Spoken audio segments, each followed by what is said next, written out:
Bom dia a todos. Nós estamos na Associação Comercial de Moreira, 108 anos aqui, representando os comerciantes, industriais, autônomos e liberais.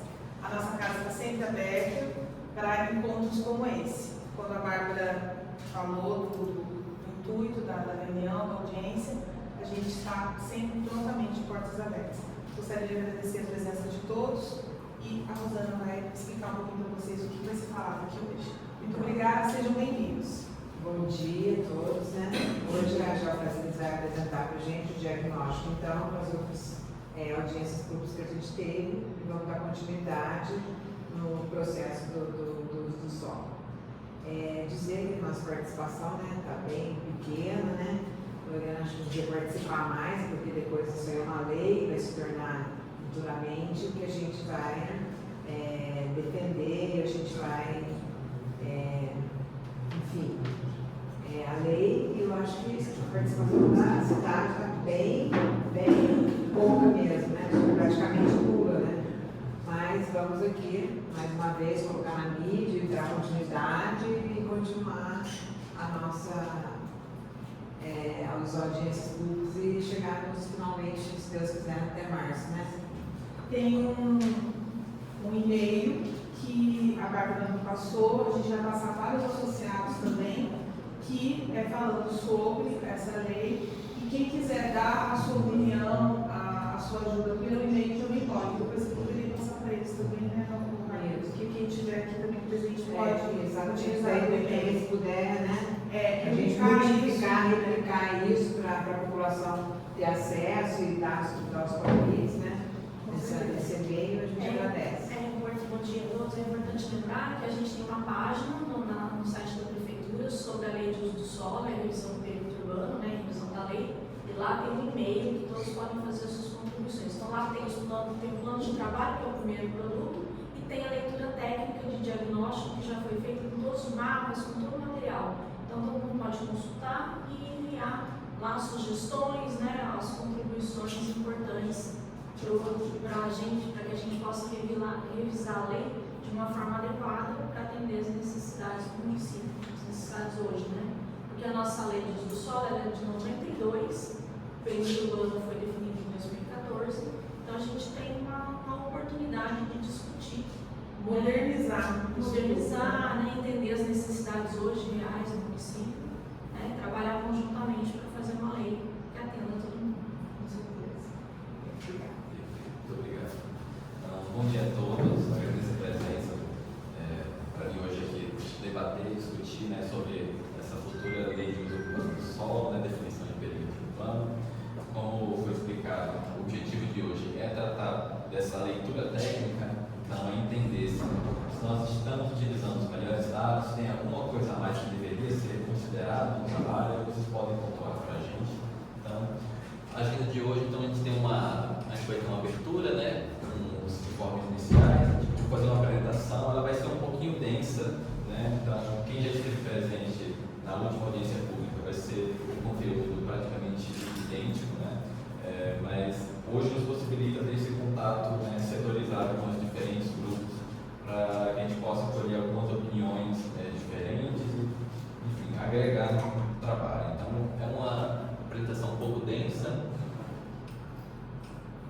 Então, a gente vai ter, depois disso, um momento de manifestação e contribuição, que vocês podem colocar a opinião de vocês. A gente pede, então, para dar esse momento para colocar as contribuições. Depois, a gente tem um momento de encerramento. Então, vocês podem colocar as contribuições. Quem for da parte técnica, eu posso responder. Se for da parte específica da prefeitura, temos alguns representantes da que eles podem tirar as dúvidas.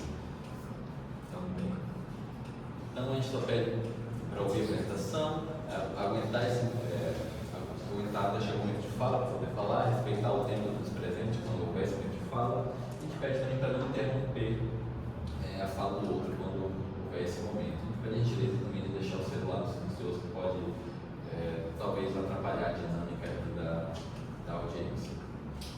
Para as contribuições, a Carol ela tem disponível esses canhotos aqui, né, que vocês podem fazer alguma contribuição. Se você não quero falar aqui especificamente, mas eu quero anotar uma contribuição, a Carol vai passar esse papelzinho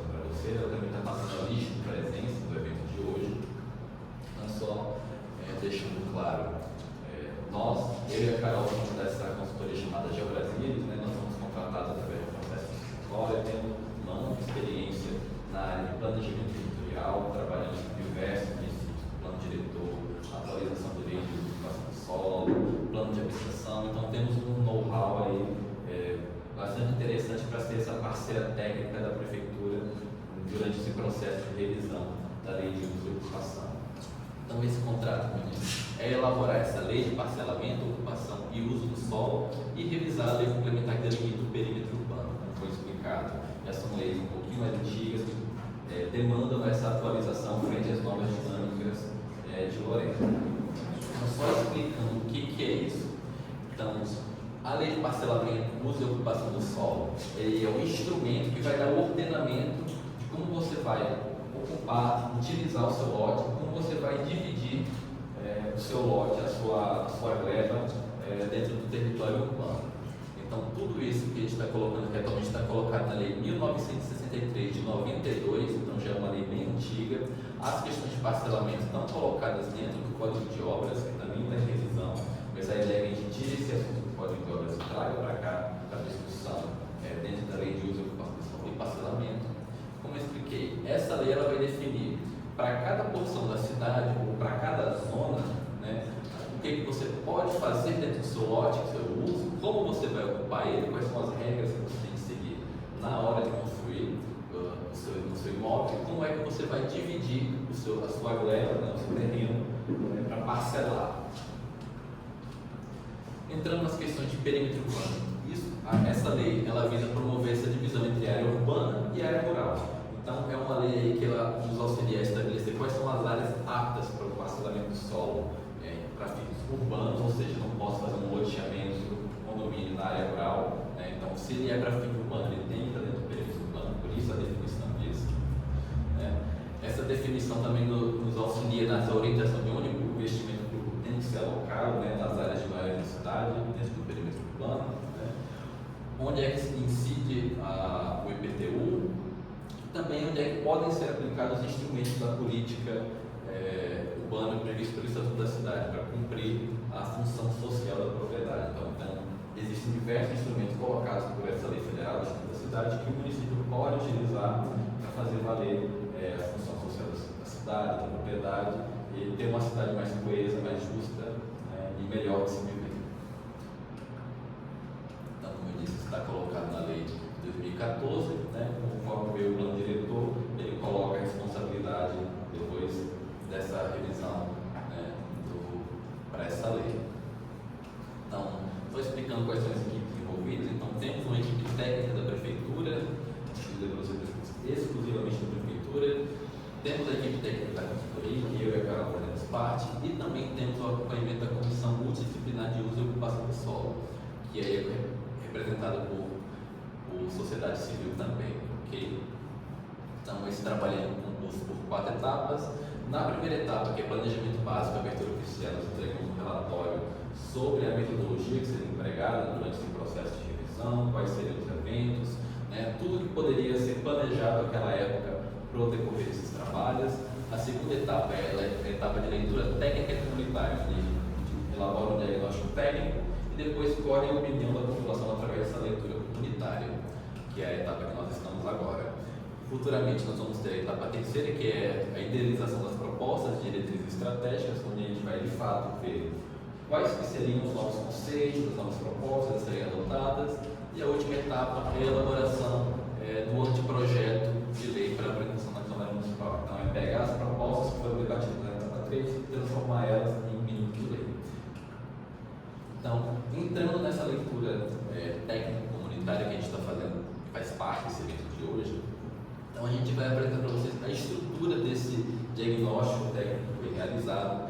Então, a gente tem uma divisão em leituras. Então, a gente sabe que um tema puxa o outro, mas é importante ter algum nível de segmentação para poder a gente saber organizar esse material. Então, a gente tem no relatório essa leitura regional, uma leitura ambiental e de saneamento, uma leitura socioeconômica, uma leitura urbanística e uma leitura jurídica.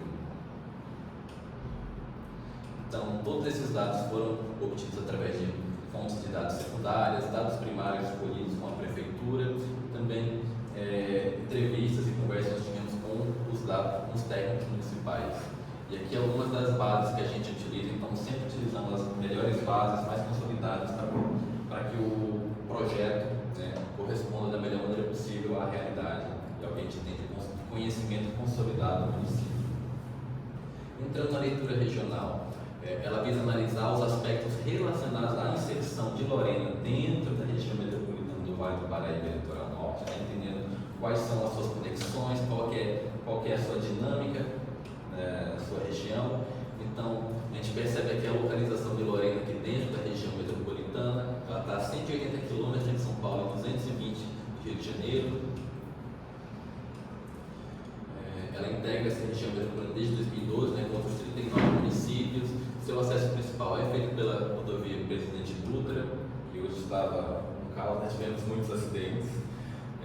Também faz parte dessa região, melhor dizendo, ela faz parte dessa sub-região 3 entre as regiões metropolitanas, junto com Aparecida, Cachoeira Paulista, Canas, Cunha, Guaratinguetá, Piquete, Cotim, Roseira.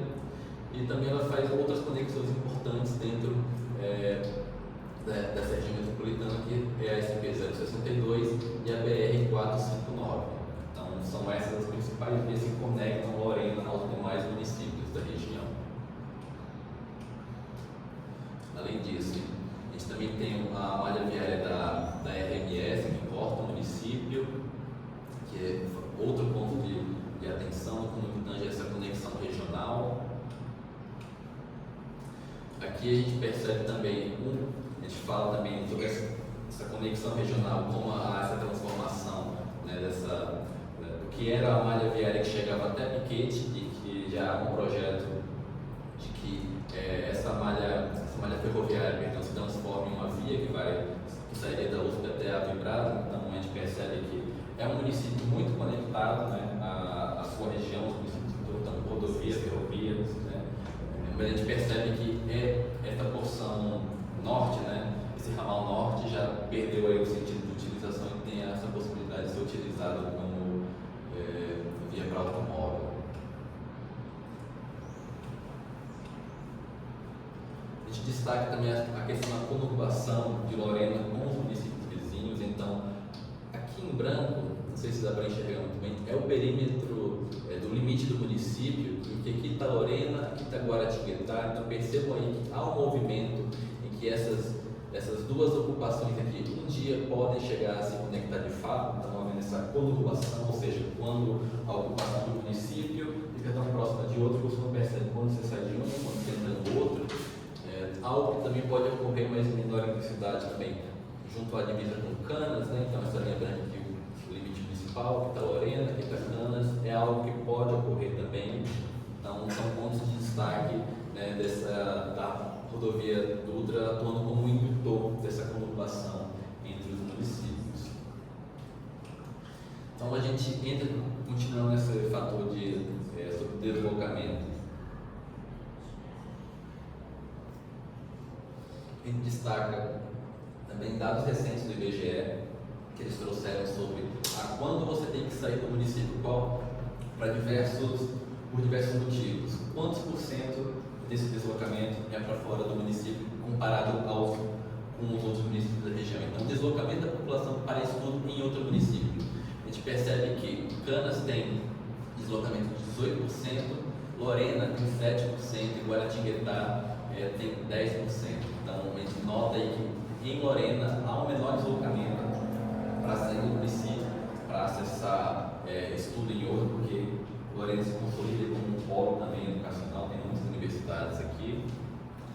Quando tange a trabalho, a Lorena está com 19% de deslocamento, enquanto Canas está com 43% de deslocamento. Então, isso nos dá um grau de quão diferente dos municípios que estão aqui no entorno são e quão próximos podem ser. Então, digamos assim, Lorena é muito mais parecido com Guaratinguetá do que com Canas. São questões que a gente tem que ter em mente para entender como é que está sendo utilizado o município nesse momento. Ele está conseguindo atender essa demanda ou não.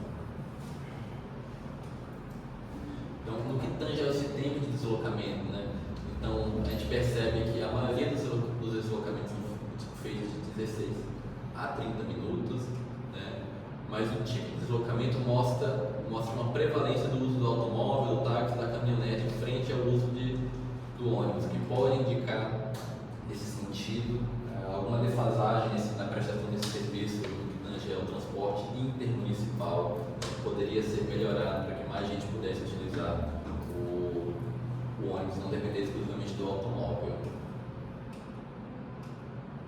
Entrando na leitura ambiental e de saneamento, aqui a gente vai destacar os principais condicionantes ambientais e as condições de serviço de saneamento que podem interferir na ocupação do município, na qualidade ambiental e na resiliência do município frente a pressões do crescimento urbano e as mudanças climáticas. Então, entrando entre os principais condicionantes, a gente coloca primeiro a questão do clima subtropical úmido, né? Com verões quentes e chuvosos, invernos secos, mais frios, com temperatura média de 20 graus. Então, o município ele conta com uma estação pluviométrica operada pelo DAE, que na verdade é o atual SP Águas. Então, a gente vê aqui, assim como os demais municípios da região, né? Do sudeste brasileiro, digamos assim, né? Essa prevalência da pluviometria no começo e no final do ano, né? Seguindo o verão. E a gente tem uma precipitação média anual de 1.385 milímetros. Aqui a gente entra nas questões de declividade do município, porque a gente começa a perceber que as principais declividades estão colocadas no sentido sul do município, na Serra do Mar, né? Ou então ao norte, né? Na Serra da Mantiqueira. Então, nessa área aqui central, a gente tem a influência dessa planície do Rio Paraíba do Sul, que é exatamente onde a cidade de Lorena ocorre.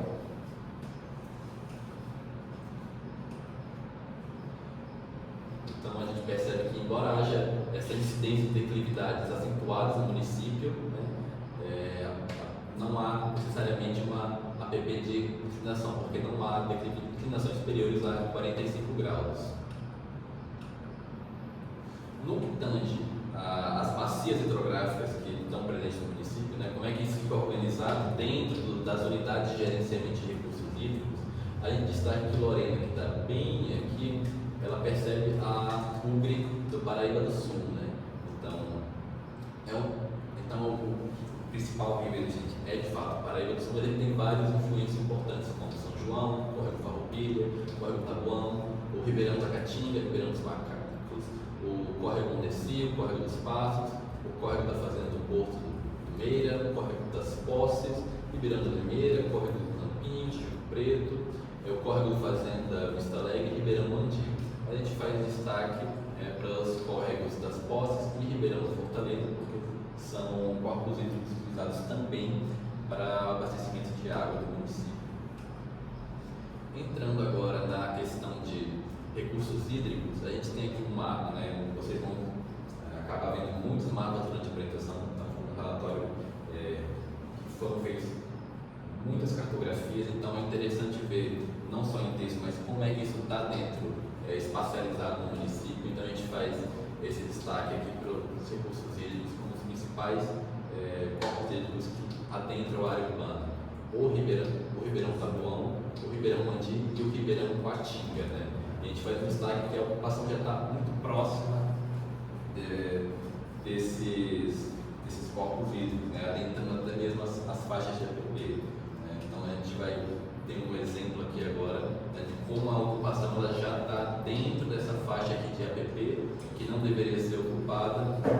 Mas a gente tem uma ocupação que pode levar, a depender do caso, a alguma situação de risco para enchente, que eu vou acabar comentando posteriormente.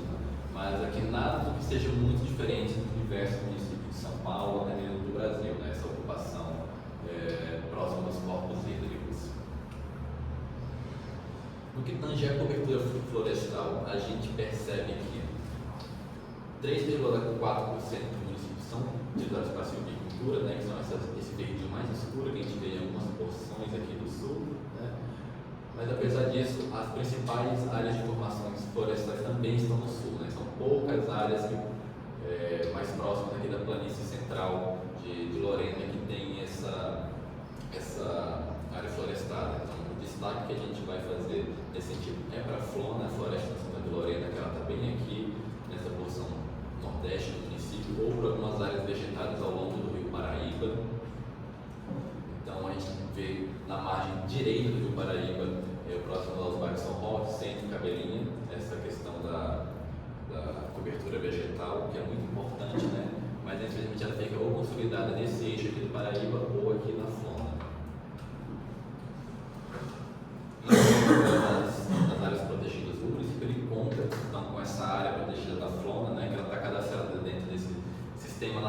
possibilidade de conservação, né?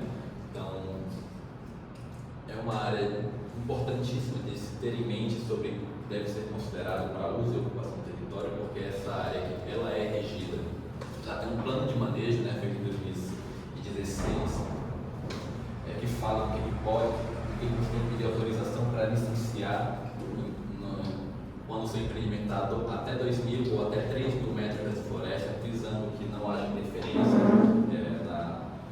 nessa área de mata. Isso acaba sendo regido pela resolução CONAMA 428 de 2010, né? E posteriormente isso vai ser regido também pela 508 de 2025. São duas resoluções que a gente tem que ter em mente também quando a gente quer utilizar esse território próximo à flora.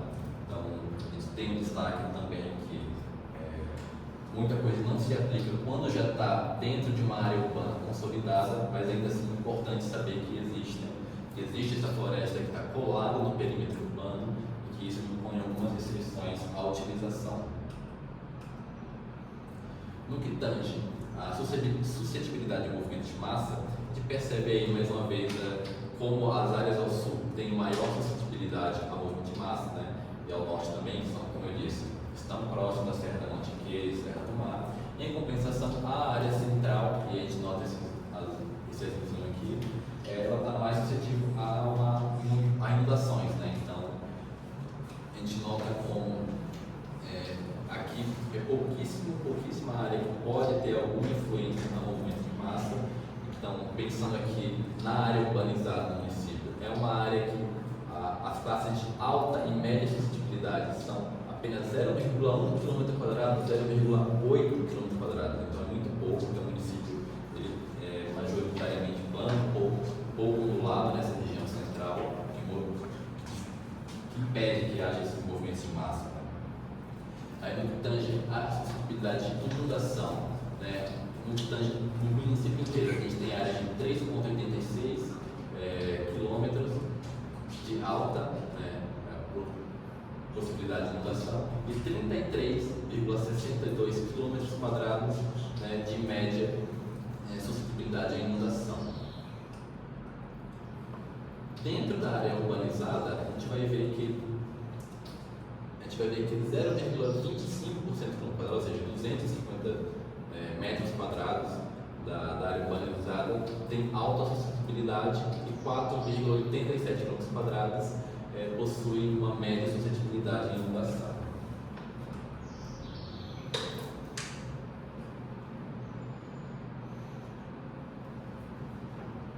Aqui a gente traz um mapa sobre áreas de risco elaborado com base no planejamento municipal já feito em 2023, né? A gente sabe que de lá para cá muita coisa se alterou, mas naquela época, esse plano municipal de redução de risco colocava como áreas vulneráveis de risco a movimento de massa ou inundação, acho que principalmente inundação, a Vila Brito, Vila Nunes, Vila Geni, Santo de Virges, Vila Páscoa, Vila Zélia, Bairro da Cruz, Vila Simão e Vila Cida, né?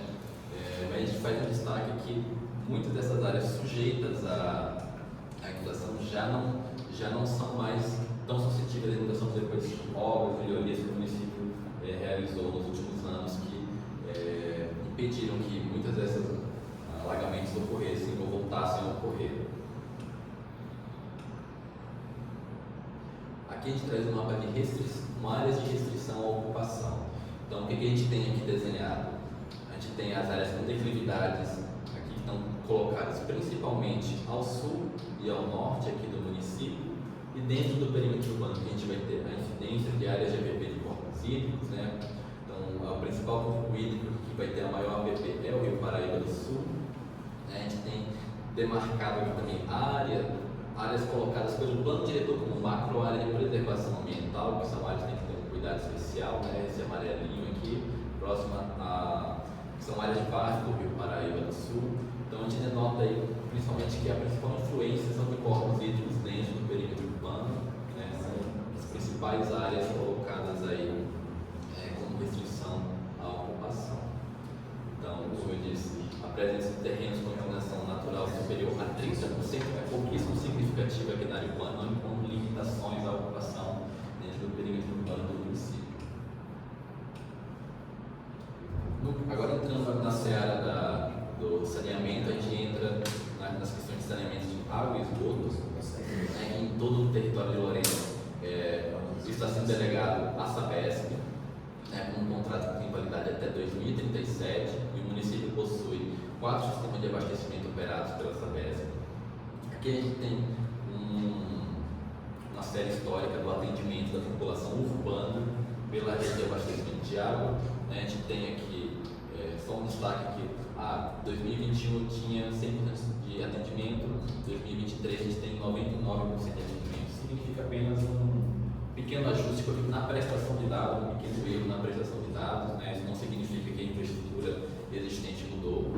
Então a gente entende que o município, a área urbana é atendida pela rede de água e esgoto, e a gente destaca aqui também as áreas mais atendidas e menos atendidas. Quando eu passar para falar sobre a densidade habitacional no município, vocês vão perceber que as principais áreas que estão colocadas com atendimento acima de 90% também são as áreas mais ocupadas, né? As áreas mais densas, e as áreas com menor atendimento são também as áreas que possuem pouquíssima ocupação, né? Tem pouquíssimas famílias que moram lá.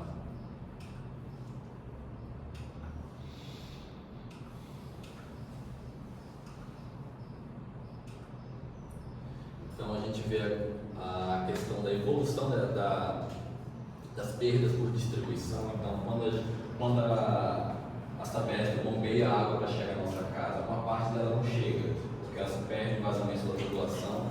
Então esse gráfico mostra que continuamente desde 2013 vem havendo um sentido de diminuição dessas perdas. Então a concessionária tem conseguido identificar os locais que mais estão perdendo água e conseguindo diminuir esse desperdício de água. Então, a gente tinha 41% lá em 2013, em 2023 a gente chega com 31%.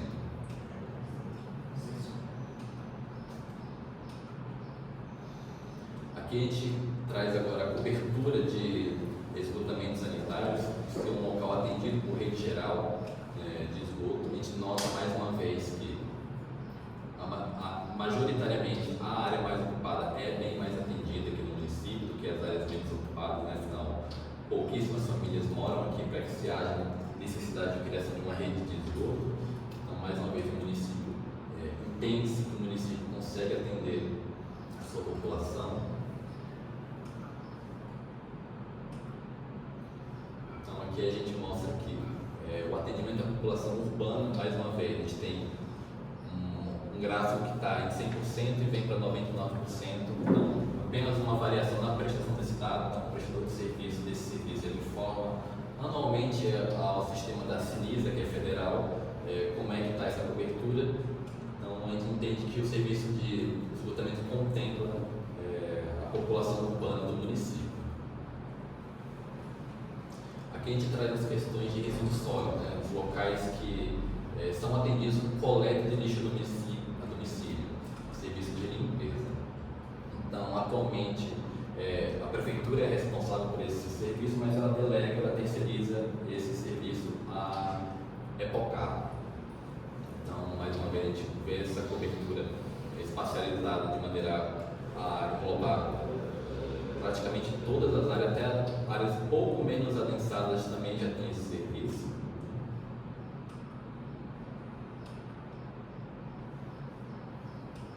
Então, foi destacado que 65% são atendidos com coleta, destes 2.485 possuem coleta 1 ou 2 vezes por semana, enquanto 19.000 possuem coleta 3 vezes ou mais por semana.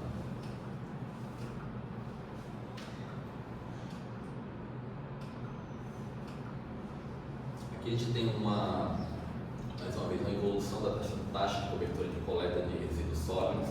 Mais uma vez, a gente entende que há um atendimento à população urbana, porque a gente tem em torno de 97%, 93% de atendimento no município. Então, mais uma vez, pode haver aí uma falha nessa prestação de dados nesse momento. Então, de modo geral, observa-se essa alta taxa de cobertura, né? Entretanto, a gente deve que essa pequena queda pode ser essa falha de repasse de dados, mas o município tem atuado nessa cobertura. Isso pode explicar também algumas das mudanças que a gente vê nesse gráfico, que é da taxa de cobertura do serviço de coleta seletiva de resíduos sólidos, que a gente tinha, estava sendo colocado 99% e até 2017, a gente chega em 2023, a partir de 2018, fica em 20%, 2023 fica 21%, mais uma vez, a coleta seletiva, isso não mudou estruturalmente, mas o que mudou foi o repasse de dados, então pode ter existido aí algo que pode ter interferido nesse repasse de dados.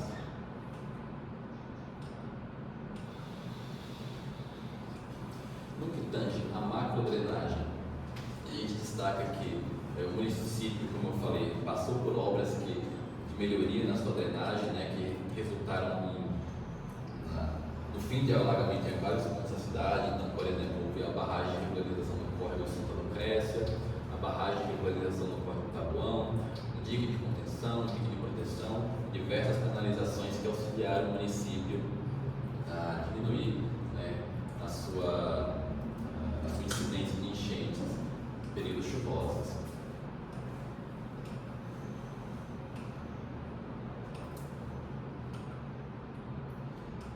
Então, a gente só faz um destaque que há uma ausência até o momento de um cadastro consolidado de toda a infraestrutura que compõe esse sistema de macrodrenagem, para poder a gente entender. Seria uma ferramenta importante para o planejamento municipal e que a gente é importante anotar.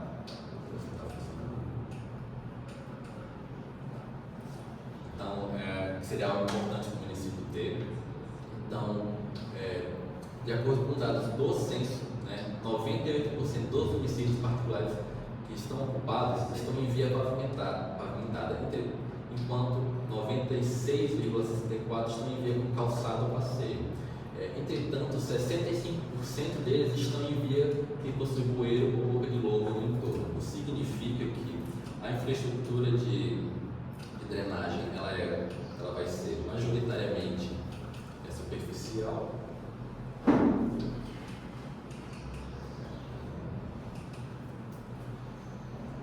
Então aqui a gente tem o nível de pavimentação do município, né? Então, uma série histórica de passeio em vias públicas que a gente possui, né? De pavimentação, tem uma pavimentação de 91%, até um pouquinho difícil de enxergar esse dado ali, né?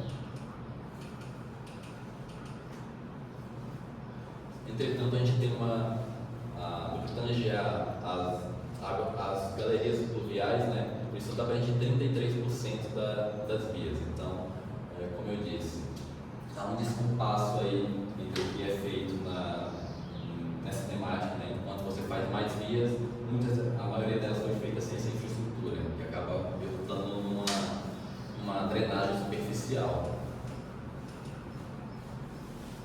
Então, há essa disparidade. Entrando nos dados da leitura socioeconômica, a gente vai trazer os principais condicionantes indicadores econômicos e sociais da Lorena, para a gente possa entender como é que está a população do município, né? E como é que a gente vai considerar isso lá na frente, para a gente, for pensar na lei de ocupação do solo, o que isso vai significar para a gente.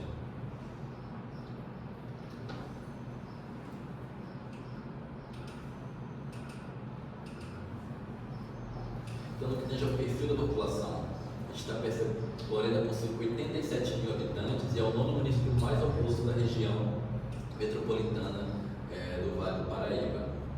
Então, a gente entende que o município ele é majoritariamente urbano, então 97% de urbanização, ou seja, menos de 3% está morando na área rural do município. A gente percebe uma transição demográfica, né? Aqui pega a pirâmide etária de 2010 e aqui a pirâmide etária de 2022. Então, a gente percebia que antigamente nós tínhamos mais jovens na base e agora nós temos menos jovens na base, e com o principal grupo etário sendo a população de 44 anos, 35, 39 anos. A gente nota essa mudança dentro dessa pirâmide etária do município. Acho que o meu passador aqui está acabando a minha bateria. Quando eu passo aqui com a... Quer que eu vá passando? Deixa eu ver, acho que consigo ficar aqui.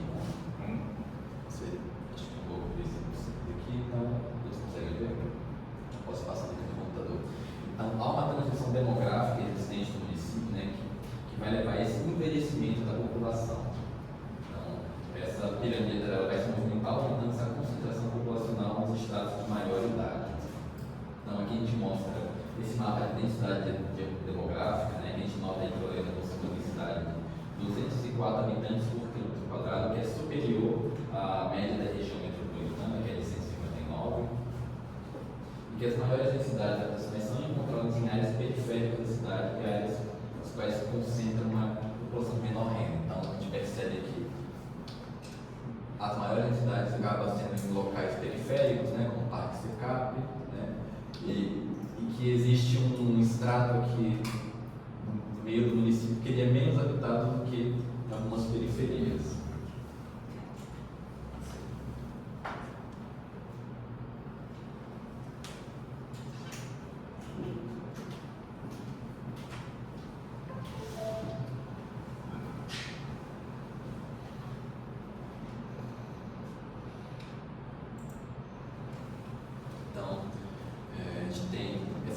Densidades demográficas colocadas, por exemplo, no nosso TP100 de Pacaré é de 2.000 habitantes por quilômetro quadrado, mas nessas periferias concentra a densidade de 15.000, acima de 15.000 pessoas por quilômetro quadrado.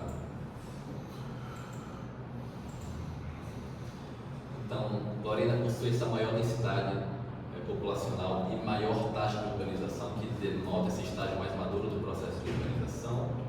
Tem um crescimento demográfico que, apesar de crescer, ele cresce cada vez menos. Então, a gente tem uma comparação aqui desse crescimento demográfico, considerando os anos 2000, 2010, 2022, né, entre Lorena, a média da região metropolitana e a média estadual. A gente nota que Lorena continua crescendo, mas cresce a um ritmo muito menor do que visto no estado de São Paulo e na região metropolitana. Então, Lorena tem uma taxa de natalidade que recuou 24% na última década, um destaque importante também. Então, a gente nota aqui também outro dado importante, que é a população, pessoas com mais de 5 anos que não residiam no município 5 anos antes da pesquisa do IBGE de 2022, e a gente soma esse dado com esse dado a seguir, que é pessoas que residiam há menos de 10 anos ininterruptos no município, que Lorena apresenta um dado menor em relação à região metropolitana de São Paulo ou ao estado de São Paulo. Então, isso significa que Lorena vai chegar a um saldo migratório negativo. Então, a gente chega com um saldo migratório negativo de menos 128,3 no município, considerando esse saldo migratório anual. Então, isso vai dar uma perda anual de 250 habitantes que migraram de Lorena para outros municípios. Então, entrando nas questões de domicílios, tem 35.110 domicílios, ou quase 85% particulares estavam ocupados no último IBGE, que é superior à média do estado de 82%. Então, os domicílios não ocupados de uso ocasional ficaram abaixo da média estadual, com 4,6%, que sugere que o município não possui uma característica de ser utilizado como segunda residência para atividades de lazer e descanso. E o número de domicílios particulares cresceu 39%, ganhando 10 mil novas unidades desde 2010, enquanto a alta no estado foi de 52%. Isso cresceu, mas não cresceu da mesma maneira que a média estadual, a média da região metropolitana. Então, o tipo de domicílio ocupado que mais cresceu foi o tipo de casa de vila, o condomínio, com uma elevação de 370%. Então, havia pouquíssimas casas de vila e condomínio, 55 em 2010, e chegou-se a 259 em 2022. É pequeno, mas o pouco que foi feito representa um salto muito grande no município. Os apartamentos ganharam maior participação, saindo de 3,9% para 6,6% do total, mas a gente vai destacar que a principal ocupação dos domicílios é de casa, então com participação de 92%, tiveram uma alta de 15% no período, que representa umas 3.780 unidades construídas em Lorena. Então, pegando a projeção da população do município de Lorena, a gente, como eu tinha explicado, a gente tem um crescimento de Lorena que está previsto, mas ele vai crescer a taxas cada vez menores. Então, esse pico da população de Lorena vai ocorrer em 2045 e depois disso vai começar a cair. Então, se hoje a gente está colocando aqui 88 mil pessoas para por essa projeção da Fundação SEAD, em 2050 a gente vai ter, perdão, em 2045 a gente vai ter 90 mil pessoas. Então cresce, mas cresce uma taxa muito pequena. No que tange ao PIB de Lorena, o perfil econômico do município, ele correspondeu a 3,9 bilhões, então é a 10ª maior economia da região metropolitana, um crescimento médio anual de 9,6%, sendo que o PIB per capita de Lorena é R$ 43.299. Então, é um PIB per capita menor do que a média da região metropolitana ou do estado de São Paulo. A região metropolitana chega a ter 60.530, frente aos 43 mil de Lorena. No que tange a essa distribuição do PIB, né, que a gente chama de valor adicionado, né, a gente nota uma predominância do setor de serviços, que representou 50% das riquezas geradas no município, né, seguido pelo setor da indústria, com uma participação de 38%. Então, os serviços é realmente o carro-chefe de Lorena, seguido pela indústria. A gente nota aqui a pouca expressividade do setor da agricultura. Então, no que tange a participação de empregos formais, a gente nota que tem uma distribuição, por exemplo, da indústria, que ela recebe 33% dos empregos, mas quando a gente olha a participação na massa salarial, ela corresponde a 49%. Então, são empregos que apresentam melhor qualidade, pagam melhor. Então, a gente nota aí que, comparado, por exemplo, aos serviços, né, eles empregam 35%, mas a massa salarial corresponde só a 29%.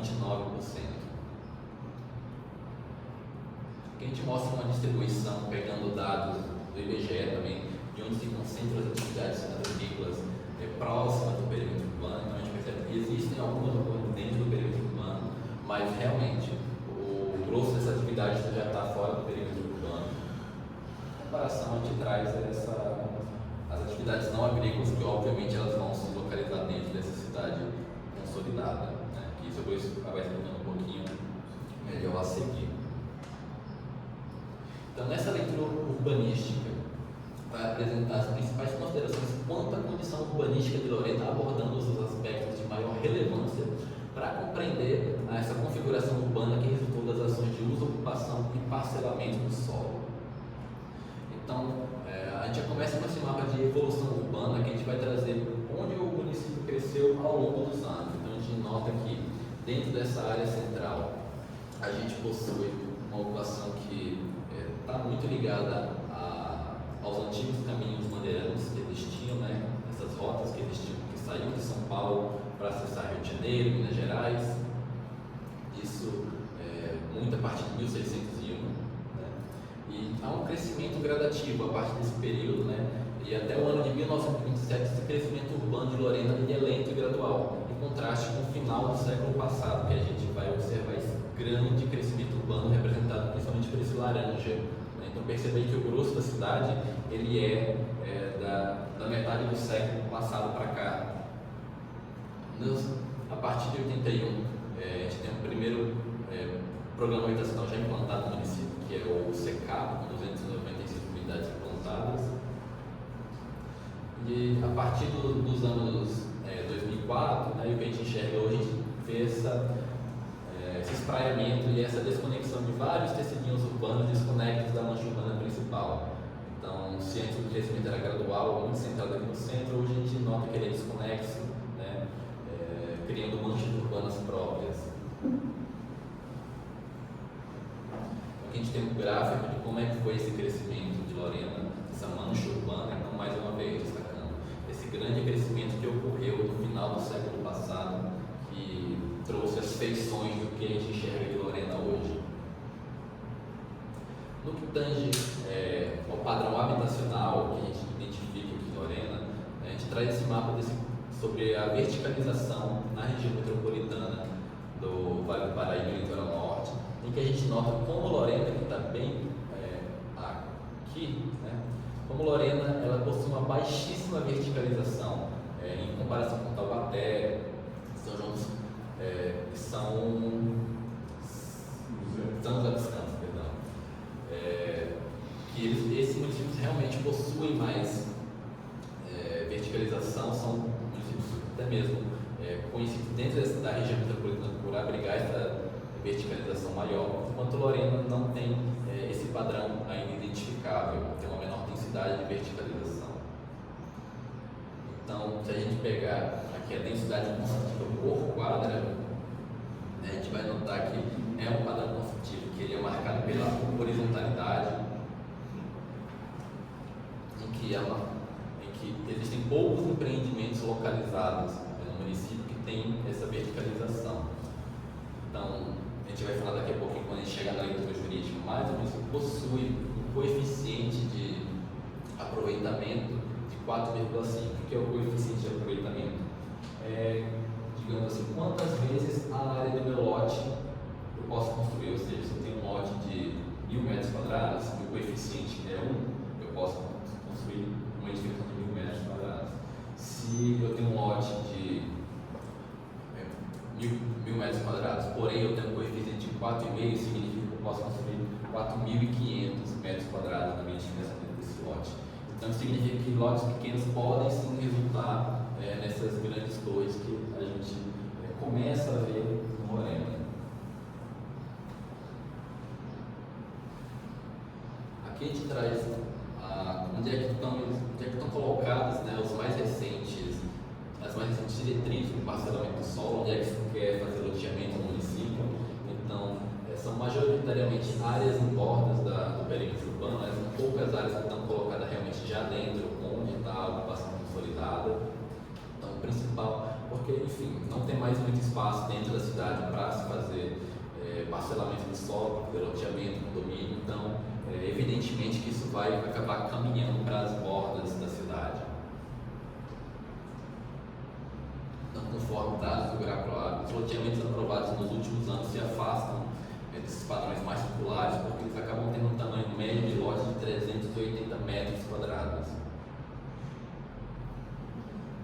E agora, entrando nas questões habitacionais, né, as principais condicionantes sobre a precariedade habitacional, a gente denota que Lorena, segundo o censo de 22, Lorena tem um local que é classificado pelo IBGE como favela ou comunidade urbana, que é o Parque Rodovias, que conta com 333 domicílios, com 306 deles sendo ocupados. E no que tange aos dados da Prefeitura, que faz essa regularização fundiária de caráter social, desde 2021, né, a gente tem seis processos de regularização em andamento, totalizando 445 lotes.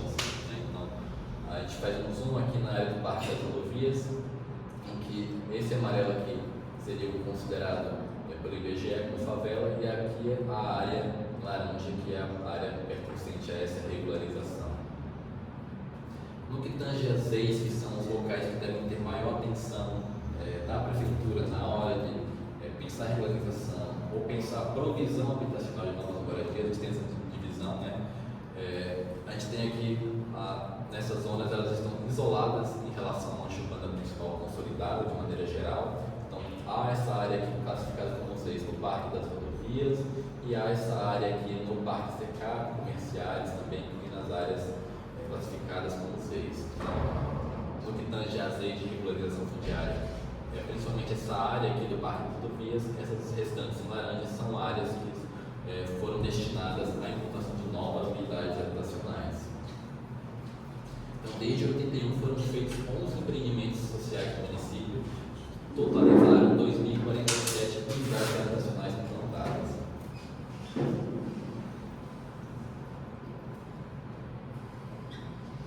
Então, agora a gente entra no que a gente chama de estrutura primária, né?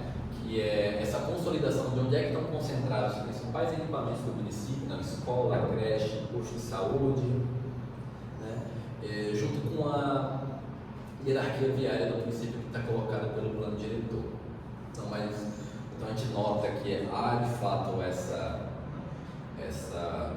centralidade, né, no centro de colocar, tem a maioria dos equipamentos colocados ali, mas conforme a gente for vendo dos diferentes tipos das diferentes pastas de educação, saúde, que também existe uma capilaridade na oferta dos serviços públicos.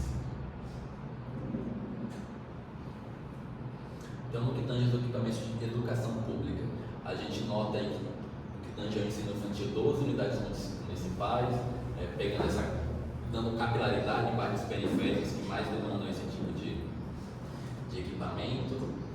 Só que isso vai ter uma capilaridade menor do que a gente vê nas escolas de ensino fundamental. Tem 30 unidades habitacionais e possuem uma capilaridade maior na oferta do ensino fundamental aqui no município. No que tange ao ensino médio, possui 9 escolas que estão localizadas principalmente dentro dessa mancha urbana consolidada, em porções centrais, né, intermediárias, centrais, e que para populações mais periféricas vão demandar deslocamentos maiores, porém, como são alunos de maior faixa etária, está condizente com a oferta desse serviço. E por fim, esse destaque, como eu falei lá no começo, que Lorena se configura, né, com esse polo educacional, com essa oferta de universidades, trazendo que apenas as universidades públicas, né, a gente tem 3 equipamentos destinados ao ensino superior e 2 equipamentos destinados ao ensino técnico. No que tange aos equipamentos de saúde, a gente vai ter as unidades da estratégia da família, né, que são as unidades voltadas ao cuidado, a prevenção no cuidado para a população, né, que isso vai se localizar principalmente em bairros periféricos, onde a maioria das populações reside. Então, a gente vai ter destaque também para locais mais afastados, como Ponte Nova e Novo Horizonte, que são desconectas da mancha urbana principal de Lorena, mas apresentam oferta desse serviço. No que tange às unidades básicas de saúde, o município possui 7 unidades, 3 delas estão localizadas em área rural, né? Então possibilita esse acesso na área rural sem esse deslocamento à cidade. E no que tange às unidades localizadas na área urbana, elas estão em locais intermediários, né, do município, nem muito ao centro, nem muito à periferia. Então, um intermediário que possibilita o acesso a todas. O município também conta com serviços de especialidade, então são equipamentos dados esse caráter mais essencial, não tem a capilaridade dos demais equipamentos de saúde, então eles precisam ficar concentrados nessa região central. Também tem essa oferta de serviço de urgência, né? Então, tem o pronto-socorro municipal, tem o serviço do SAMU também presente no município. Entrando nos equipamentos de assistência social, o município possui o Centro de Referência de Assistência Social, que é o CRAS, né? Então, são 2 unidades existentes no município, considerando o córrego Taboão como um divisor entre 2 metades, a gente vê que um está numa metade e outro está na outra, né? O que possibilita esse acesso aos 2 lados da cidade, digamos assim. Também tem um centro de referência especializado nesse centro social, que é o CREAS, que são para casos mais graves, que não são no CRAS, são encaminhados ao CREAS, né? E ele está localizado na região central da mancha urbana, na beira do Pacaré. Também conta com o Centro de Convivência do Idoso, né? E essa previsão que irá existir mais um centro de idoso em construção. Entrando agora na hierarquia viária, que eu havia comentado anteriormente, a gente traz aqui a hierarquia viária que foi colocada pelo plano diretor. Então, há uma divisão entre vias arteriais, vias coletoras e vias de trânsito rápido. Só que as vias arteriais elas se dividem entre principal, secundária, metropolitana, urbana do Metroanel, que vai ser essa laranjinha aqui dentro do município, que faz realmente um anel na região central. As vias coletoras vão ser classificadas entre coletora marginal, coletora urbana e coletora vicinal. E as vias de trânsito rápido vão corresponder às rodovias.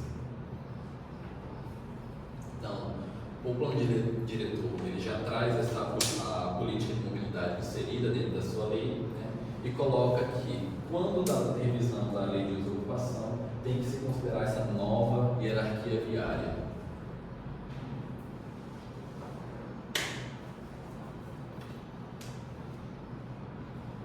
Aqui a gente traz uns anexos do plano diretor também, que é a rede cicloviária, o centro cicloviário em Lorena. Então, foram colocadas diversas vias que poderiam receber ciclovias, ciclofaixas e rotas cicláveis. Muitas dessas já passaram por essa, já receberam essas melhorias. A gente faz também um destaque para alguns projetos que estão sendo avaliados no município para a resolução de alguns projetos, de alguns problemas de trânsito, né? Então, como eu disse, existe essa possibilidade da utilização do antigo leito ferroviário para fazer essa via até a Vibraz, a possibilidade também de construção de uma nova ponte, né, que está em estudo, uma nova ponte sobre o Rio Taboão, facilitando esse acesso entre as duas margens, né, diminuindo o caos gerado ali naquela região, que acaba dependendo de poucas vias para fazer essa transposição do rio, e também a possibilidade de refazer ou incluir uma terceira rotatória, uma terceira faixa nas rotatórias da Avenida Peixoto, ali próximo da rodovia, construindo uma passarela elevada para pedestres. Okay? Entrando agora no uso e ocupação do solo, a gente traz esse primeiro mapa aqui feito com dados do mapa Biomas. Então, ele vai trazer aqui em vermelhinho o que é a cidade de ocupação urbana, em amarelo o que é pastagem, o que e demais usos relacionados à agricultura, né? Em verdinho as principais ocupações, as principais formações florestais, né? Em rosa as lavouras existentes no município. Então, a agropecuária ela vai ocupar 74% da área do município, então é a principal utilização do município que ocupa mais área, é a agropecuária. As florestas estão ali em 19% do município. A gente tem uma área não vegetada de 4,40%, que vai corresponder à área urbana. Né? Adentrando dentro do perímetro urbano, a gente traz agora como é que está essa distribuição do uso residencial dentro do perímetro. Então, mais uma vez, como eu disse, a gente nota que o uso residencial está presente em todas as regiões do município, né? Porém, existem alguns gaps aqui que são menos residenciais do que outros, e também alguns locais com maior densidade, que mais uma vez vão ser algumas regiões periféricas, que são lotes menores, voltados a atender essa população menor poder aquisitivo, então, como são lotes menores, muitas pessoas acabam morando nessa região. Aqui a gente traz o uso do solo não residencial, a gente pega os dados do IBGE e traz aqui por quadro para tentar entender onde é que está localizado esse uso não residencial.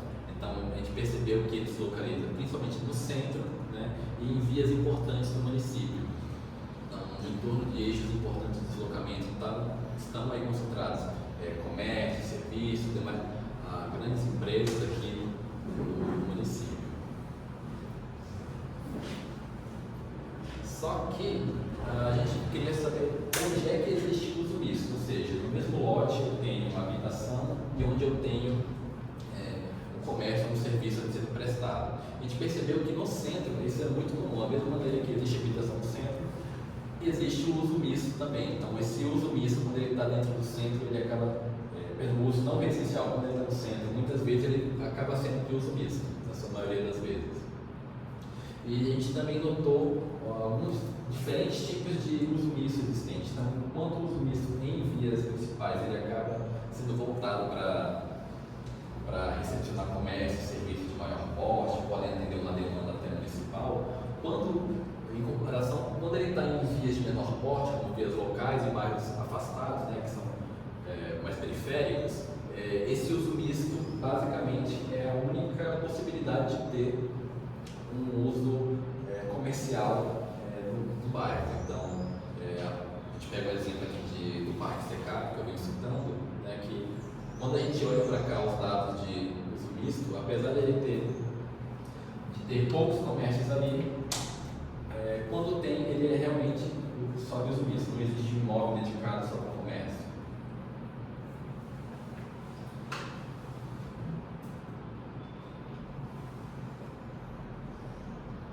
Aqui a gente apresenta quais seriam os usos incômodos, ou seja, usos que a gente tem que ter atenção e deixar segregados em relação ao uso residencial, porque podem ser usos que podem conflitar com uma habitação e uma residência. Por exemplo, indústria, que pode gerar ruído, pode gerar efluentes, pode gerar poluição, que são usos que vão incomodar e vão gerar problemas quando se deixar de lado a lado com residências. Então, a gente nota aí que, pegando o plano diretor, o que ele classifica como a macro área de interesse industrial em vermelho, que são as principais áreas industriais do município, isso está localizado majoritariamente no eixo das rodovias, né, que está muito ligado a essa facilidade logística que o setor industrial demanda. Entretanto, também temos atividade minerária, né? Então a gente tem extração de areia aqui na proximidade do Rio Paraíba do Sul, mas fazemos um destaque também que temos a iminente instalação de uma unidade siderúrgica da Companhia Vale do Paraíba no município, que vai ficar aqui nessa porção aqui noroeste, aqui esse rosa.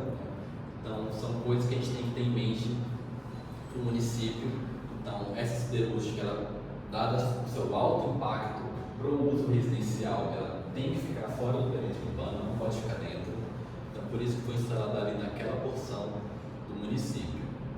Então foi muito comentado em várias reuniões passadas sobre a importância de reservar espaços do município que possam receber esses usos de alto impacto, que não exista previsão de loteamentos habitacionais muito próximos, que isso impactaria a vinda desses grandes empreendimentos para cá. Aqui a gente traz um mapa de ocupação do solo, que a gente vai destacar qual que é a tipologia de uso, né? A tipologia de construção, na verdade, desses locais. Tudo que vocês estão vendo aí em amarelo são casas, né? O que vocês veem em rosa aqui são apartamentos, né? E existem pouquíssimas casas de vila, de condomínio no município. Entretanto, querendo fazer uma leitura um pouco mais detalhada do que existe de ocupação no município, quais seriam os tipos de ocupação, a gente faz um segundo mapa, que a gente vai destrinchar um pouco do que a gente está observando aqui. Então a gente identificou 7 categorias de ocupação residencial no município. Seria interessante a gente listar o que existe, quais são as diferenças entre elas, para a gente entender quais são os tipos de ocupação, a oferta de habitação no município, de que maneira ela se dá. Então, identificando essas 7 categorias, que a gente chama a primeira delas de habitação central, né, que ela está localizada aqui nessa porção central do município. A gente percebe majoritariamente imóveis de poucos pavimentos, né, ou térreos, ou até 3 pavimentos, que eles vão concentrar aí, uso misto, né, são habitações que também, edifícios que não possuem recuo frontal. A gente tem a segunda categoria, que é a habitação horizontal, que vai corresponder à área majoritária da área urbanizada do município, né, que são formados por esse padrão de horizontalidade, padrão residencial de poucos pavimentos, térreo até 1 ou 2 pavimentos a mais, que o térreo, né, que já se respeita recuo frontal, recuo lateral, diferente dessa área central. A gente tem essa habitação central só que de caráter social, localizada nas periferias, né, do bairro Secado, como eu comentei, né, que tem lotes menores.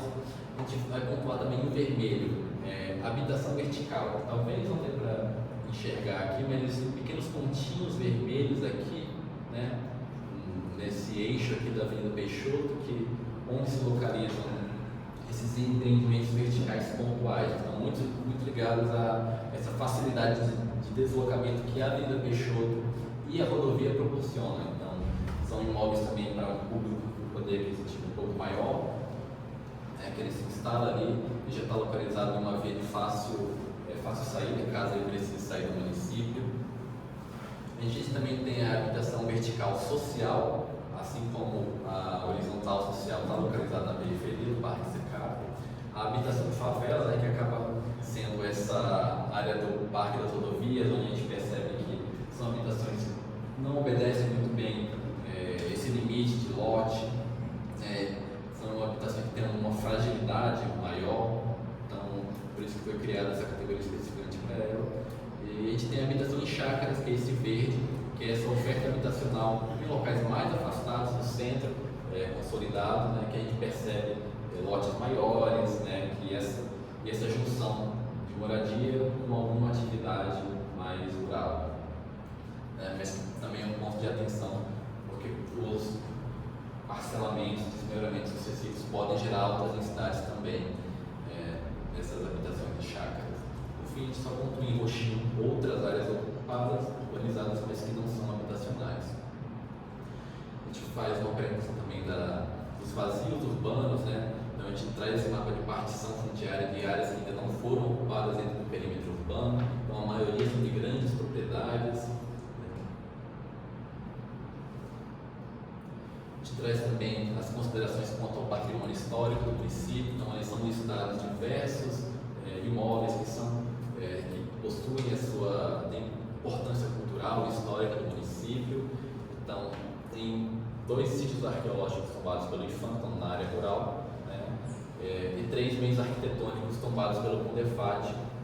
E o COMPAC, que é o órgão municipal, ele faz também, ele lista 33 locais de importância no município.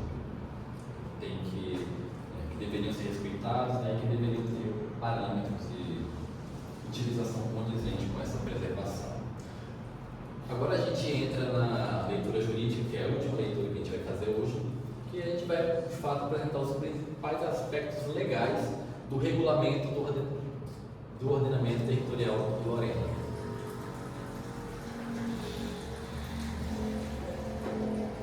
Como eu disse, a Lei de Uso e Ocupação do Solo do município, ela é de 1992.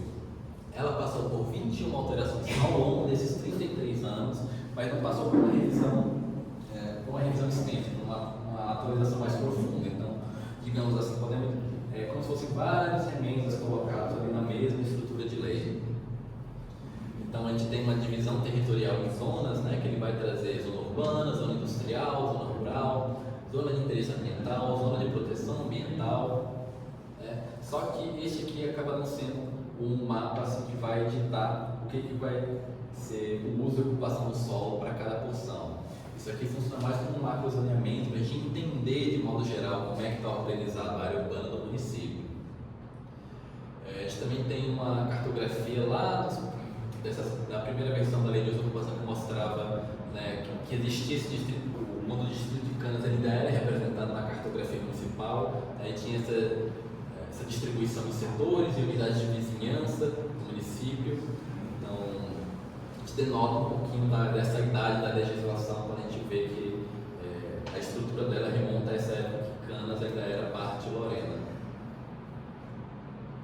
Então, aqui a gente apresenta a hierarquia de uso e ocupação do solo que é utilizada para falar o que pode e o que não se pode fazer em cada tipo de via do município. Então, o que a gente vai ter aqui? A lei ela vai trazer categorias de via, então a gente tem via de acesso, via de distribuição, via principal e via especial. Então, para cada uma dessas vias aí você tem uma regra para utilizar, uma regra para ocupar o seu lote. Então, essa hierarquia viária é, digamos assim, o zoneamento de Lorena. Muito se falou em reuniões passadas também sobre a possibilidade de adotar ou não no futuro um zoneamento que utilizasse áreas, zonas e não apenas os eixos viários para se regulamentar esse uso e ocupação do solo, mas por enquanto a estrutura vigente é essa. Então a gente denotou que no que tange especificamente ao uso do solo, existem 2 arranjos feitos ali pela legislação. No capítulo 3º da seção 1ª, que é o artigo 7º, ele vai listar os usos residenciais, como comércio, serviços, recreativos, turísticos, e vai atribuir a cada um deles algumas subcategorias. Em compensação, os usos industriais não são listados aqui, eles são listados no capítulo 4, no artigo 47 ao 50, né, que ele vai trazer uma lista de usos industriais conforme a sua fonte poluidora, ou como poluidores eles são. A gente entende que essa divisão pode ser problemática para o município, pois cada um desses arranjos estabelece parâmetros para categorização que podem ser necessários no município. Então, por exemplo, se para um comércio é atribuído, é verificado o seu potencial gerador de tráfego, isso também pode ser pensado para os industriais. Se para o uso industrial é pensado sua fonte de poluição, alguns usos de comércio também é necessário se pensar a sua possibilidade de poluição também. Então, como eu disse, existem usos de comércio que também podem ser configurados como fontes poluidoras, como os postos de venda de combustíveis, e também os industriais também têm que ser classificados quanto à sua geração de tráfego ou produção de ruído. Então é importante que futuramente tenha uma lista só, um arranjo só, para a gente entender como é que está colocado o uso no município. Pontua-se ainda que a lei ela abre margem para alterações de regras de uso previstas em 2 artigos, né? Por exemplo, no artigo 11, que nas vias onde não se encontram previstas instalações institucionais públicas, estas poderão ser implantadas independente do uso permitido, quando se fizer necessário, desde que tenha concordância dos proprietários dos imóveis localizados no raio de 100 metros, e que no artigo 13, a alteração de usos previstos na via somente poderá ser feita mediante a concordância de 80% dos proprietários dos imóveis e da mesma aprovação do Poder Executivo. A gente entende que essa não é a melhor maneira de se alterar a legislação, os usos previstos, né? Porque é totalmente o contrário do que a gente está fazendo agora, que tem discussão, tem audiência pública, tem oficina, tem esse espaço para a população dar a sua opinião, né?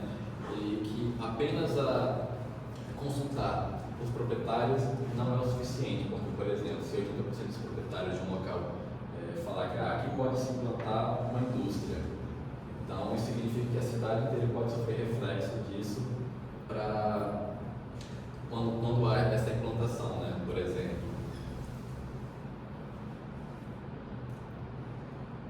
Agora a gente entra nas questões de ocupação do solo, né? Está colocado no capítulo 3º, então a gente vê algumas questões que deveriam ser melhoradas durante esse processo de revisão, que, por exemplo, essa definição de recuo utilizada como distância entre o limite externo da projeção ortogonal da edificação e as divisas do lote, excluindo seus beróis.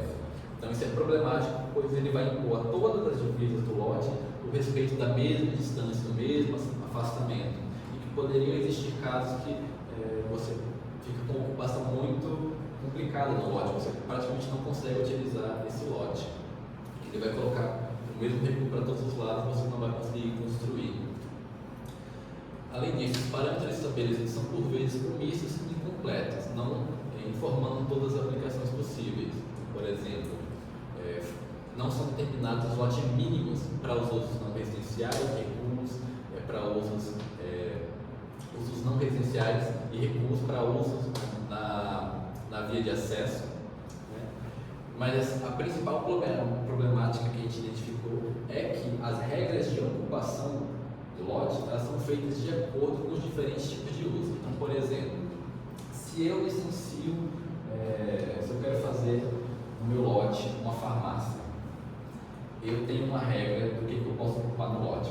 Porém, caso o comércio feche, lá para frente, eu queira licenciar o edifício para receber um outro uso, talvez esse outro uso ele tenha uma regra específica que não dê para utilizar a edificação existente, porque para cada uso você tem uma regra diferente. Então a gente entende que o ideal é que cada tipo de uso, né, apesar de ter suas condições, eles pudessem implantar na edificação existente, né? Então todas as edificações deveriam ter regras comuns. Então a gente tem algumas contradições também no que tange ao tamanho das áreas de preservação permanente, as APP de corpos hídricos, que está em descompasso com o que é estabelecido hoje no Código Florestal da Lei Federal. Entrando nas questões de perímetro urbano, que essa lei de 2014, ela vai fazer um aumento do perímetro urbano das áreas urbanas disponíveis no município, então principalmente pegando essa faixa aqui do sul do município, né, que se antes o perímetro urbano vinha até a rodovia, agora ele vai até o União de Energia, que passa aqui na porção sul do município, vai crescer também no trecho norte a leste da Ponte Nova, que vai receber uma ocupação por chácaras, vai crescer também em torno do Parque das Rodovias e vai crescer também próximo de Vila Rica Comerciais, né, junto a Guaratinguetá. Então, se esse perímetro urbano se expande também em direção ao Guaratinguetá, é mais um fator que pode facilitar essa co-ocupação entre os dois municípios.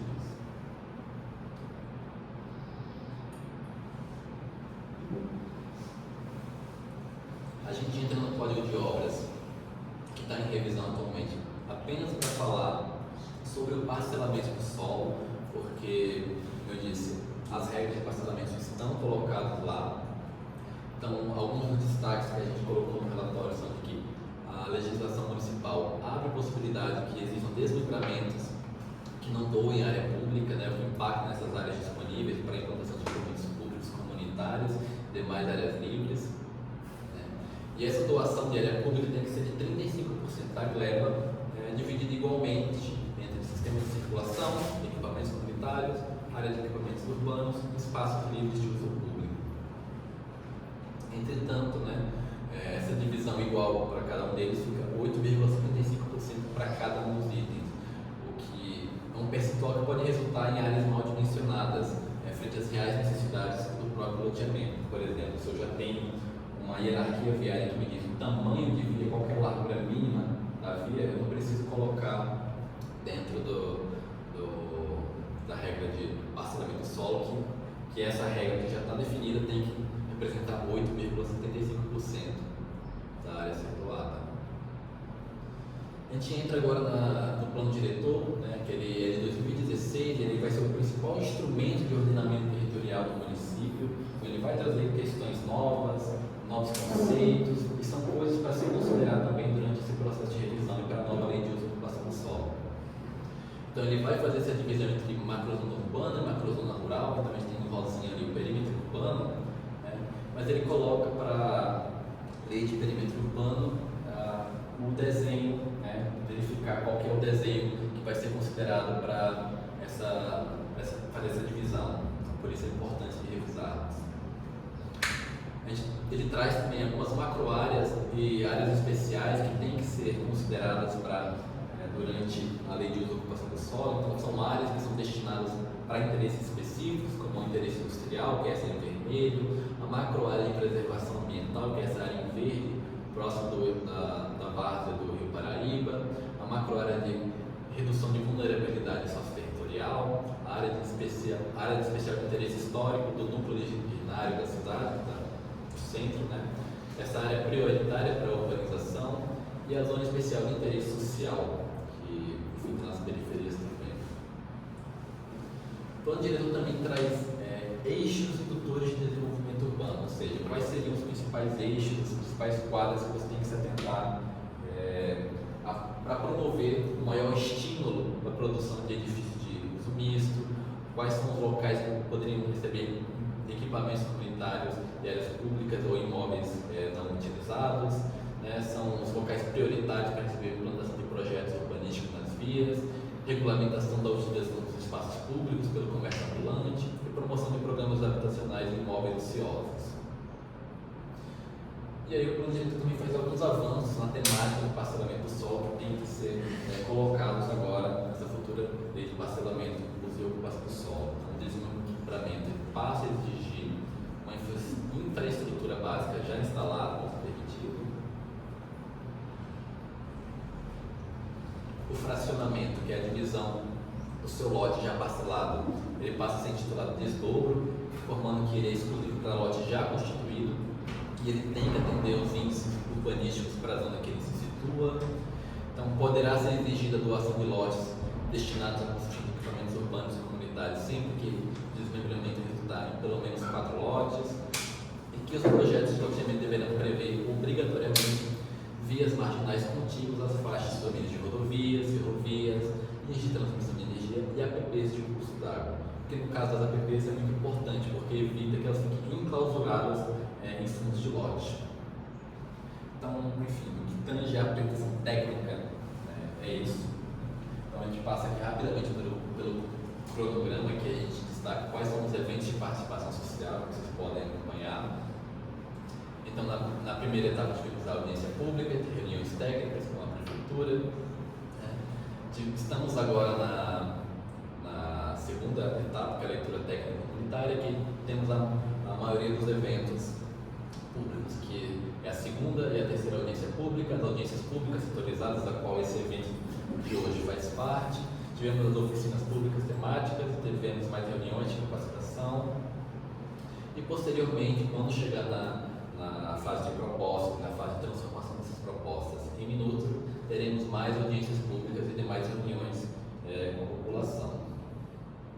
Então, tudo isso que eu estou colocando está colocado dentro da página da prefeitura, que vocês podem acessar. ou para esse QR Code, vocês podem entrar na homepage da Prefeitura, já tem uma área lá indicada sobre a revisão da Lei de Uso e Ocupação, e clicando lá vocês vai levar para a página principal do projeto, que tem todos os trabalhos realizados, os arquivos, né? Então, o relatório que eu apresentei hoje de maneira muito sintetizada, está colocado lá na íntegra, vocês podem ler, vocês podem avaliar. E é isso. Então, abro espaço agora para caso alguém queira colocar alguma questão, alguma complementação que poderia ser feita. Então, Carol, vocês acham que as pessoas que querem falar, mas eu não estou vendo as pessoas que querem falar. Então, tem um aqui. Só uma questão. Existe empreendimento já esperando, já aguardando essa lei sair? Não?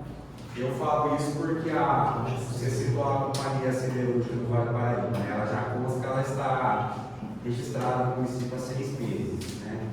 E no Porto do Meio. Então, já existe essa. Ela já está aguardando? Não? Já está consolidado. Não, mas ela está registrada já no Porto do Meio, né? Consta registro dela em atividade desde o mês de maio. Então é só uma questão que eu queria saber.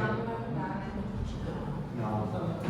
Consta que ela comprou o terreno. Tá. Ela está em processo de projeto, CETES, entendi. né?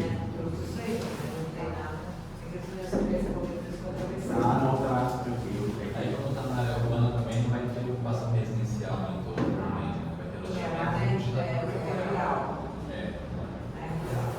Tá certo. Alguém deseja se manifestar? Eu acabo de explicar que o período urbano não pode Entendi. andar na grande, em alguns locais que a atividade não permite que o período urbano chegue lá. Entendi.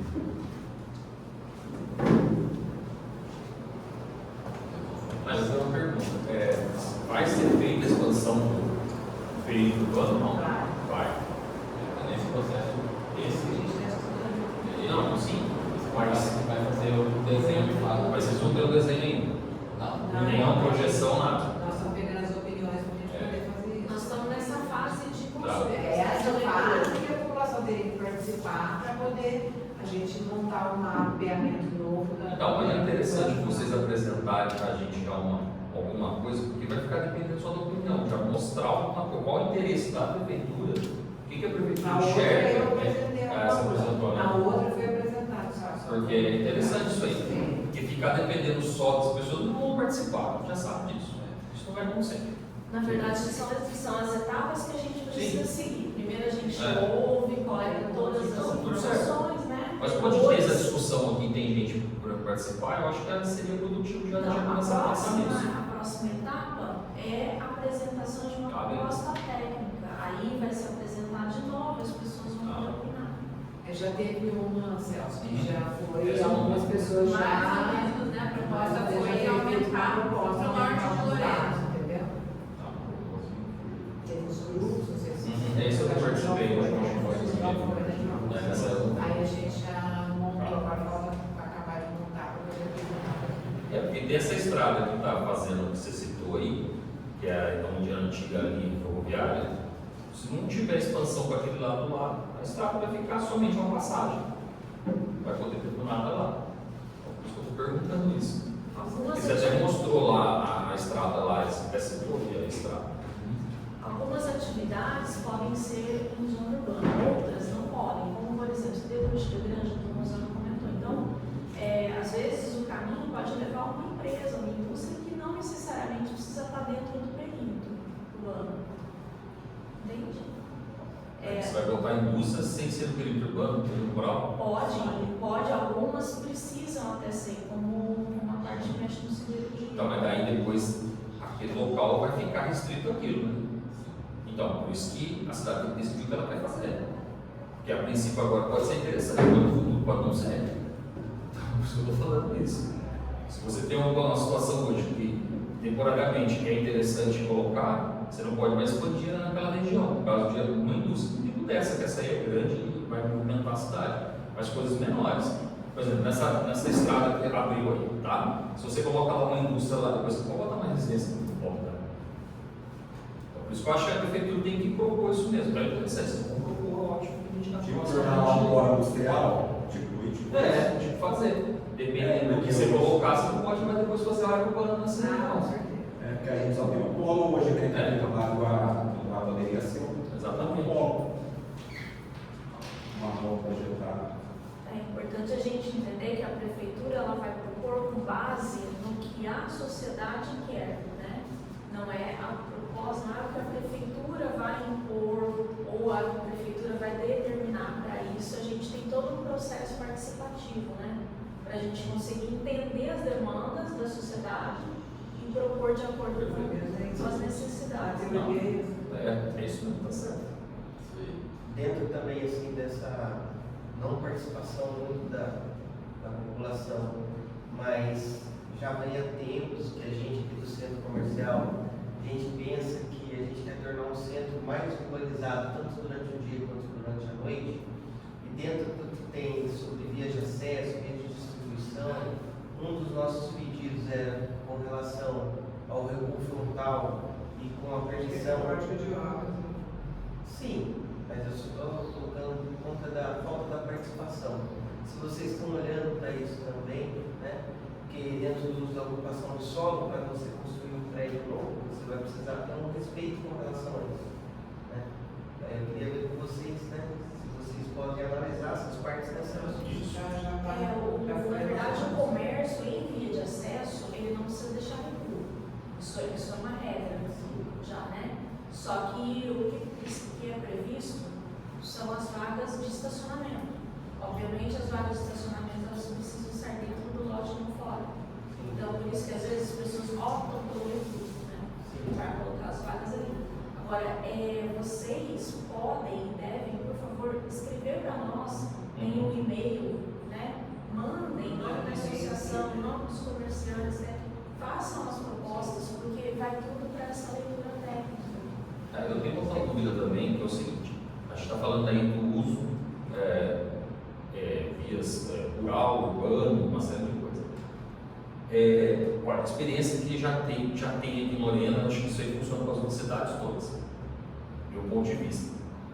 É o seguinte, a gente pode até determinar aqui um consenso com a população, junto com a prefeitura, a gente traça lá um novo mapa, ampliação da área do perímetro. Só que isso aí é uma coisa extremamente dinâmica. O que a gente hoje acha, pode ser que ela não aconteça, porque depende muito da iniciativa privada para muitas coisas. Então você vai colocar lá, olha, essa aqui é uma área de expansão urbana aqui para fazer loteamento, casas. E ninguém naquela região pode em nenhum momento se manifestar e aquilo não acontecer. Então, tudo bem, para a cidade continua a vida normal. Por outro lado, pode ser que tenha interesse em uma outra região. Acho que esse plano ele deve permitir essas alterações quando houver demanda e ser analisado. Não que a demanda vai ser aceita, mas ela tem uma metodologia, uma condição de crescimento. Você pega várias cidades aí, há 30 anos atrás, aqui não tinha nada, nossa, aqui agora cresceu. Mas ela cresceu porque foi impulsionada pela cidade, ou na maioria das vezes pela iniciativa daquela região de moradores, daquela região, dono da área, que resolveu investir e criar aquilo. Então, acho que, não sei como, mas é possível colocar isso nesse plano que permita essa reavaliação em algum momento. Olha, na verdade, basicamente nós temos o processo que a gente está passando agora, né? Que é esse processo de realização de audiência pública.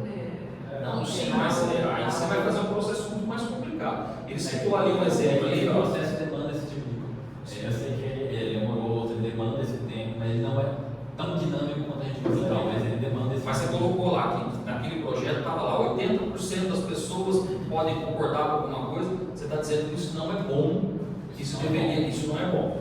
Então, mas não tem como prever, colocar uma outra situação em que seja bom para a cidade, aproveitar aquela dinâmica que a cidade está crescendo, desde que ela seja do interesse da população. população, você faz só um projeto agora. Aí você quer mudar esse projeto por algum motivo, aí você vai levar 10 anos para você fazer um projeto novo, enquanto isso você não pode fazer nada com uma determinada região. E assim, Eu sei, mas ela tem um processo mais fácil de alteração previsto já nessa própria lei. Entendeu? Só para esclarecer assim, todo período urbano para ele ser alterado, ele precisa passar por audiência pública. Eu sei, Bárbara, mas ele precisa, para mudar o perímetro urbano, precisa dessa troca. Ele precisa da iniciativa do prefeito. Se o prefeito falar não acontece nada. Porque assim, ó, a gente Entendeu? precisa entender que... É isso que eu estou dizendo. Se o prefeito falar não vai alterar, ele não toma a iniciativa de alterar, a Câmara não vai fazer nada, não vai alterar. Nós estamos falando aqui, Entendeu? Celso, tecnicamente, de fazer uma leitura e tentar prever com um amparo técnico quais são os possíveis caminhos para essa ampliação ou até Isso. tirar a redução do perímetro urbano. Porque o que a gente vê às vezes são, por demandas específicas, o pedido político para que se altere o perímetro para atender um determinado investimento. Isso é legítimo num determinado momento, mas isso pode ser uma colcha de retalhos que fica sempre alterando e sempre trazendo às vezes problemas. Porque um dos problemas que a gente teve em 2014 entrou no Ministério Público uma denúncia de que houve alteração do perímetro urbano para atender determinados investimentos e que isso não teve audiência pública. Isso a prefeitura responde um processo porque ela tinha que prever toda essa dinâmica, tem que abrir, tem que consultar a população, tem que dar respaldo para que não fique sendo alterada a cada ano, por exemplo. Obviamente, é importantíssimo que o município consiga acolher os pedidos, os novos empreendimentos, porque isso gera emprego, gera renda, isso é a dinâmica, a cidade é dinâmica, ela é um organismo vivo, que a gente costuma dizer, ela se altera constantemente. O que a gente tenta fazer na esfera do planejamento urbano é prever o que pode acontecer. Realmente a gente não tem essa certeza total do que vai ser no futuro. Mas a gente, com caminho, se a gente está vendo que há uma demanda de talvez crescimento para um determinado lado, aumentar o perímetro urbano nesse sentido facilita, né?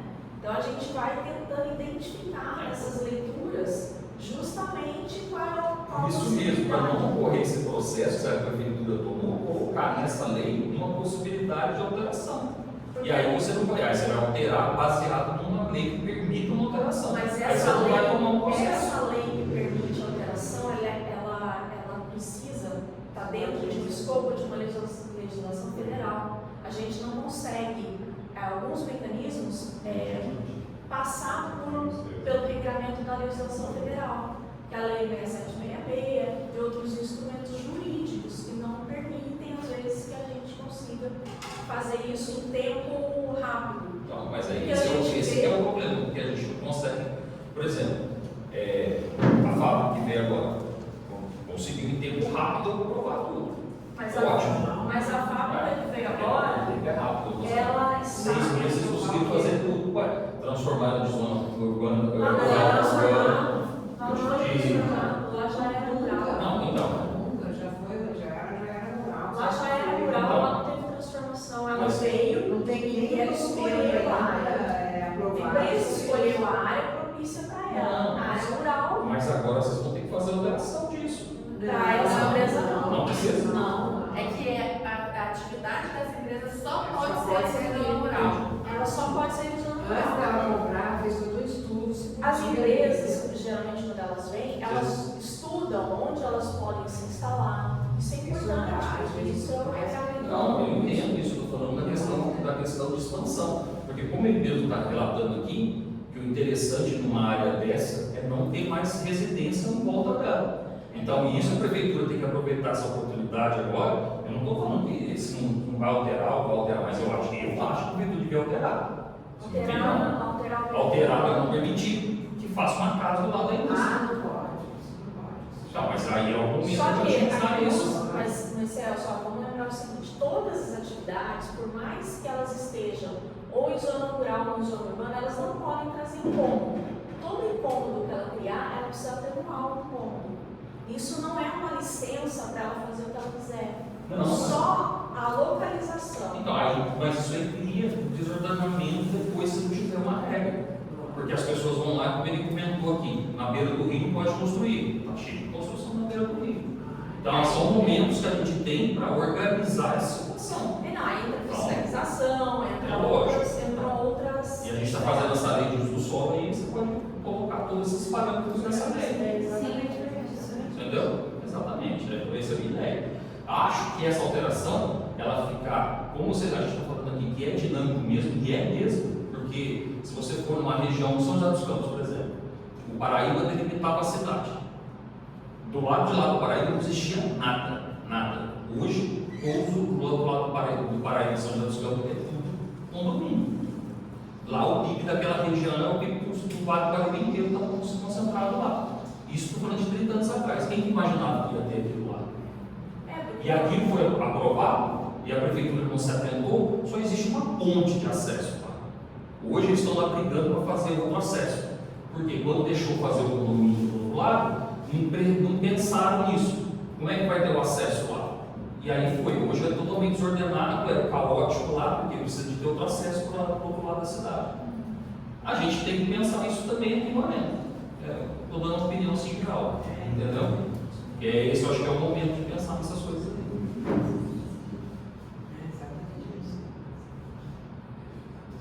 Pensar assim que a população não participa intensamente como vocês gostariam, né? E aí também vai caber assim, ter esse olhar de futuro, vocês também, né? Porque você vê pelo tamanho, pela quantidade que tem de pessoas, quantos têm participado das audiências? São poucas pessoas. E nós viemos assim para ajudar também, entendeu? Porque a gente quer um progresso, a gente quer que a cidade cresça e quer que ela cresça ordenadamente. As audiências é uma forma de consulta, a gente tem o e-mail, a gente está à disposição também da secretaria, né, para quem quiser levar a sugestão, conversar, mas é importante documentar essas propostas, né? E a gente está Ainda assim, você não tem a sua participação, entendeu? a população ela não participa, mas depois ela reclama. Então, assim, a oportunidade é dada sempre, né? Bastante, até porque a gente vai fazer 3 audiências só para apresentar o diagnóstico. É muito. Não, o trabalho que vocês têm, os diagnósticos que estão fazendo aí no fim. E é até, eu sei que parece pouco, né? Mas na nossa experiência, até que ela já participa bastante.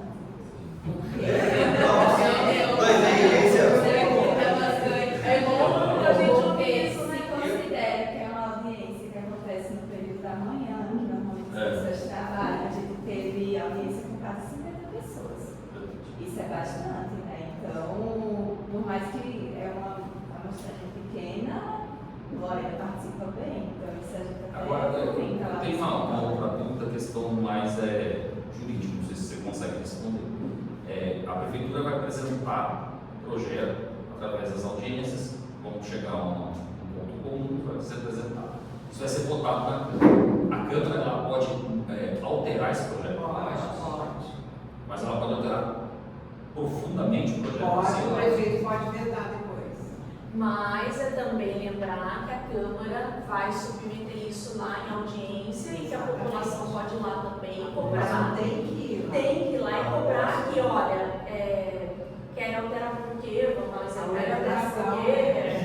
Né? Isso é importante. Eu sabia esse processo todo. Em quarta fase, a gente também tem uma reunião já direto com a Câmara de Vereadores. Então, a gente começa a trabalhar com eles, para eles entenderem o que está se planejando, para que não exista Eles alteração. também- E essa apresentação seria interessante eles participarem também, né? Para eles poderem São saber. convidados, É uma pena. são convidados em todas as Não, eles são audiências. convidados em todos, até nas duas primeiras ainda teve, né? Acho muito importante Nas participar. oficinas Né? participaram muitas pessoas. Já que o povo não participa, o representante do povo participa, né? Sim. Seria bom, né? Sim, mas é muito importante. É muito difícil. O planejamento urbano realmente ele é muito difícil, é muito complexo, ele é muito pormenorizado, né? Então a gente tem que olhar para a cidade mesmo, com olhos, Não, é para tentar dinâmico. entender. Não dá para saber o que vai acontecer lá. É muito difícil. A Agora, pode ser. Você pode fazer o que não pode acontecer. Não O que sei. pode acontecer sim. Agora, o que não pode, você não pode fazer um loteamento numa várzea. Não pode. São essas coisas que a gente tem que, eu acho que, ficar claro aí. Né? Não deveria, pelo menos, ter loteamento na beira de rio. Né? De fato. Por isso que a gente toma esse processo aqui para realmente pensar, planejar bem o que a gente vai colocar na legislação para evitar esse tipo de situação e também pensar as melhores estratégias para ordenar, né, para falar de maneira coesa, né, o que pode, onde pode, o que não pode e onde não pode. Por que não pode? Exatamente. Alguém tem mais alguma dúvida? Alguma contribuição? Lembrado do nosso compromisso da equipe à tarde. Então, à tarde a gente tem uma reunião, os representantes da prefeitura, junto com a comissão, tem uma reunião com a gente para debater um pouquinho do que foi esse processo participativo, né? Começar uma hora da tarde. Vai ser aqui mesmo? É aqui mesmo. A gente pediu para ser algo que a gente usa a sala, e aí a gente pode voltar uma hora. O pessoal da equipe técnica, comissão. E daqui a pouco a gente conversa com vocês sobre como é que foi esse processo participativo, as principais contribuições que recebemos, né? No mais, a gente avisa que amanhã a gente tem outra audiência pública, né? Que vai ser lá No Infatel. Também podem participar. Aqui vai ser esse mesmo conteúdo, né? Para apresentar o diagnóstico técnico também lá. Que A reunião de tarde não pode ser um meio, pode. Pode? Porque também já deles Pode ser 1h30? Pode. Sim. Então é isso. Obrigado, pessoal.